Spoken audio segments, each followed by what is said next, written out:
안녕하십니까. 개인 투자가들의 승리 투자를 위한 김기수 주식 더 스토리의 김기수입니다.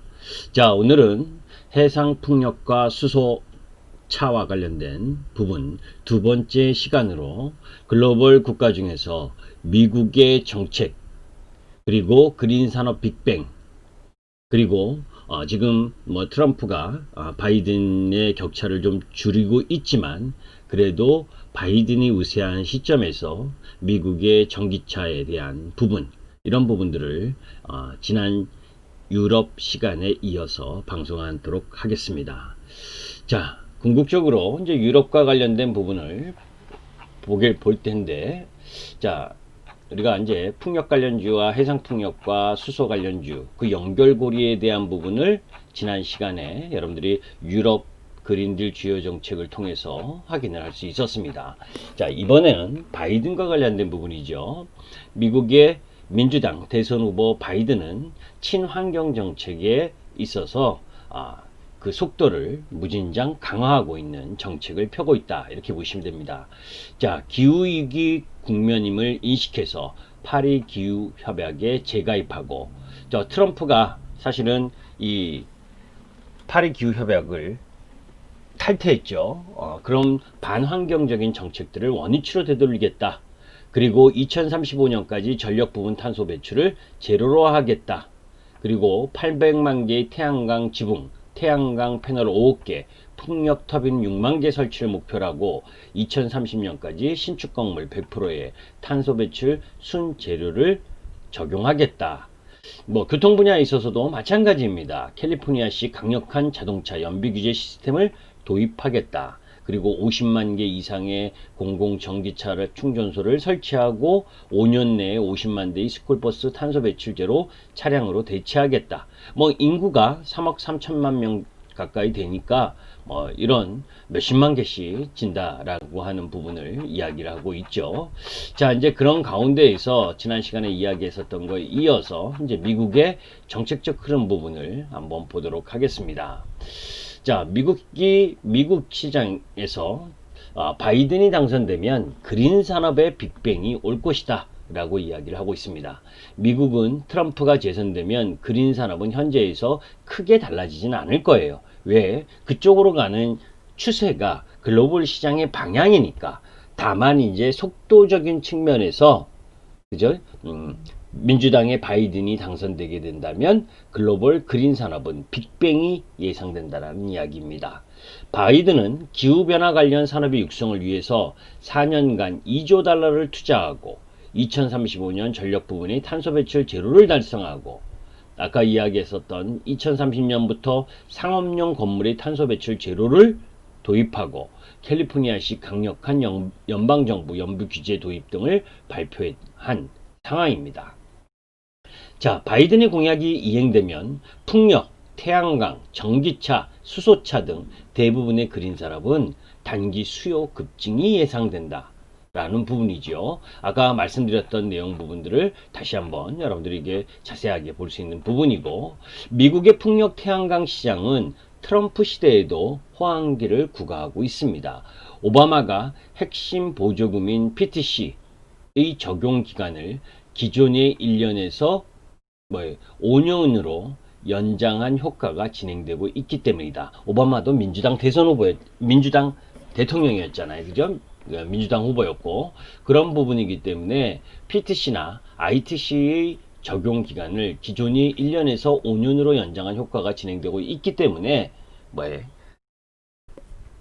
이 풍력과 태양광 그리고 이런 부분들이 지금 미국 시장에서도 각광받고 있는 중이다 라고 보시면 되고, 또 바이든이 2035년까지 모든 전력원의 탄소 배출 제로 계획을 발표하면서 첫 단계로 약 700기가와트의 천연가스와 석탄 발전소를 재생 에너지로 대체해야 한다 라고 이야기를 하고 있습니다.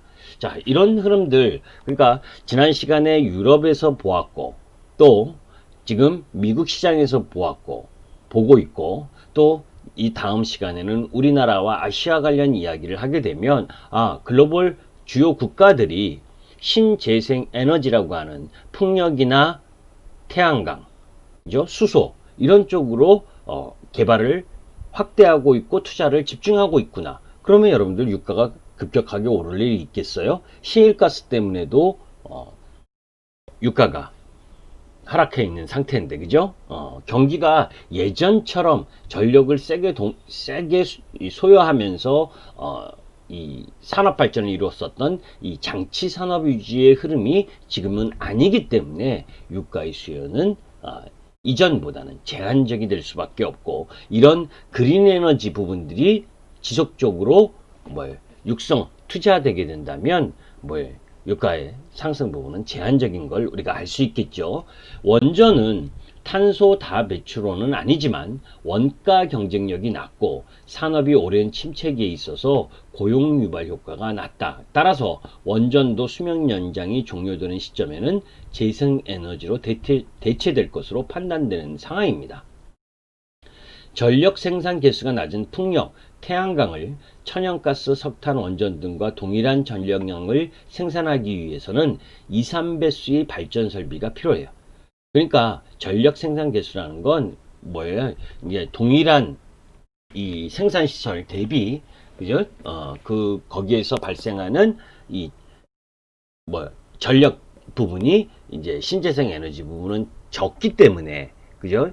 그렇기 때문에 설비 투자가 더 2배, 3배 필요하다라는 부분이죠. 이를 감안하면 바이든의 탄소 배출 제로 전력 체계를 달성하기 위해서는 약 1400에서 2400기가와트의 재생 에너지 설비가 2035년까지 필요하다. 우리가 여기서 수치를 정확하게 외울 필요도 없고, 그죠? 또 미국이나 각 나라도 그 나라의 정책적 흐름이나 필요 수요 흐름 속에서 이런 그 설비 투자의 부분이 더 빠르게 아니면 더 늦게 진행될 수는 있지만, 여기서는 방향성을 보는 겁니다. 이렇게, 그죠? 이런 식으로 2035년까지 계속해서 신재생에너지 쪽에 투자를 하는구나. 그죠? 자, 미국 연료별 발전 캐파 비중입니다. 2019년 기준인데, 지금 연료별로 발전을 하는 비중 부분은 지금 현재 천연가스가 가장 크고, 그 다음 석탄, 그 다음 재생에너지, 수력, 원전, 기타 이렇게 들어가는데, 그죠? 그 상황 속에 이런 상황을 보게 되면 앞으로 천연가스나 석탄 부분을 대체하는 흐름으로 가려고 하는 방향 흐름으로 봤을 때, 그죠?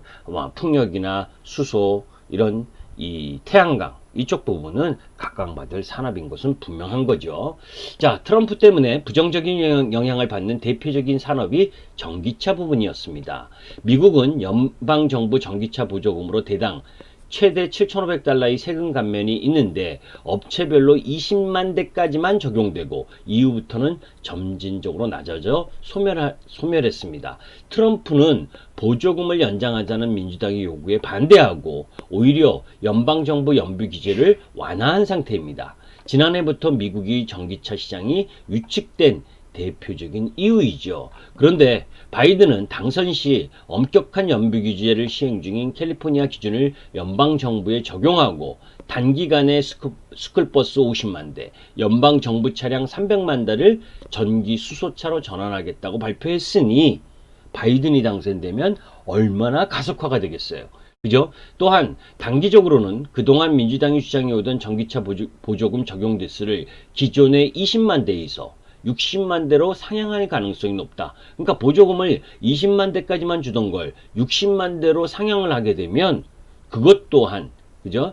전기차 판매 대수를 늘릴 수 있는 가장 강력한 모멘텀이 되는 거죠. 내년부터 미국의 전기차 수소차 시장이 상승 기울기가 가팔라질 것으로 판단되는 이유이기도 합니다. 또한 최근에 캘리포니아가 상용차 부분이 탄소 배출 제로 차량 의무 판매제도를 도입해서 캘리포니아식 연비 규제를 도입하고 있는 14개 주들에게도 확산될 것으로 판단된다. 즉 의무 판매 일정 정도 내연기관을 팔게 되면 탄소 배출 제로 차량을 의무적으로 팔라고 하는 부분을 도입해서 연비 규제를 하고 있다. 이런 부분이죠.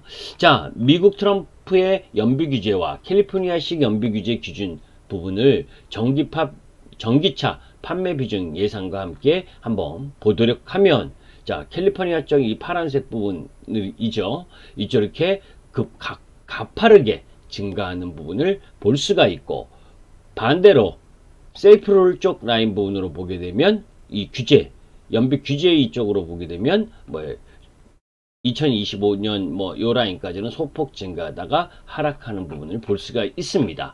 자, 이런 미국 시장의 흐름들을 살펴보게 되면, 그죠? 풍력이나 신재생 에너지에 대한 부분, 이 부분에 대한 투자를 가속화하고, 거기에서 전기차 판매에 대한 부분이 가파라질 수 있는 부분은 미국의 바이든 당선 확률이 높을수록이겠죠. 또 반대로 이야기하면 요즘 부분에 있어서는 바이든의 격차가 조금 줄어든 부분이긴 하지만 6, 7%대의 이 차이를 갖고 있습니다. 자, 사실 그런데 이제 트럼프의 이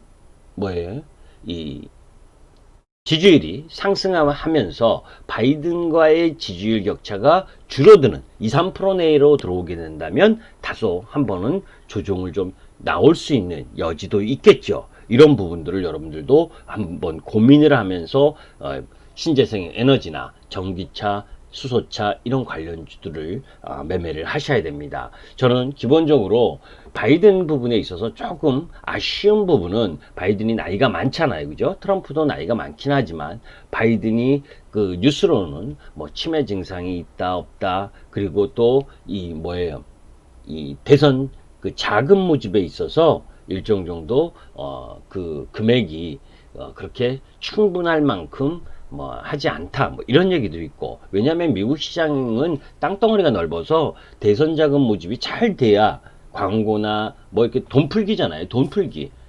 돈이 많아야 이미지 메이킹을 할 거 아닙니까, 그죠? 그런 부분에서 트럼프에게 딸리게 된다면 오히려 이 트럼프와 격차가 현저히 줄어들 가능성, 오히려 핵심 지지층에 있어서는 트럼프 쪽 라인 부분이 더 강하게 지지하고 있다라고 하는 부분. 사실 바이든의 지지세는 트럼프가 싫어서 바이든 쪽을 지지하는 부분이 많기 때문에 핵심 지지층이라고 할 수가 좀 없는 부분입니다. 그래서 제가 나름대로 예상하는 부분은 이 바이든과 11월 3일 대선은 바이든과 트럼프가 격전을 펼칠 가능성이 높다라고 저는 개인적으로 생각을 해요. 그러나 트럼프가 돼도 글로벌 시장이 미국 혼자 따로 놀 수는 없지 않습니까, 그죠?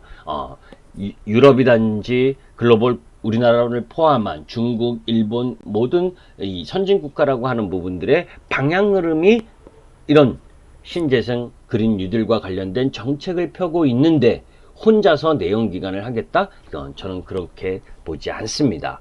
좀 속도만 줄어들 가능성은 있겠죠. 이제 그런 부분들이 조정의 핑계나 이유가 될 수는 있어도 그것이 전체적인 시장의 흐름, 글로벌 추세 흐름을 바꿀 가능성은 적다라는 관점 부분, 요 부분을 여러분들께 설명을 드렸습니다. 자, 그 다음 부분에 있어서는 다음 시간에는 우리나라와 관련 기업들에 대한 이야기, 이런 부분들을 함께 하는 시간을 갖도록 하겠습니다. 김기수 주식 더 스토리의 김기수입니다. 도움이 되셨다면 구독과 좋아요 부탁드립니다. 감사합니다.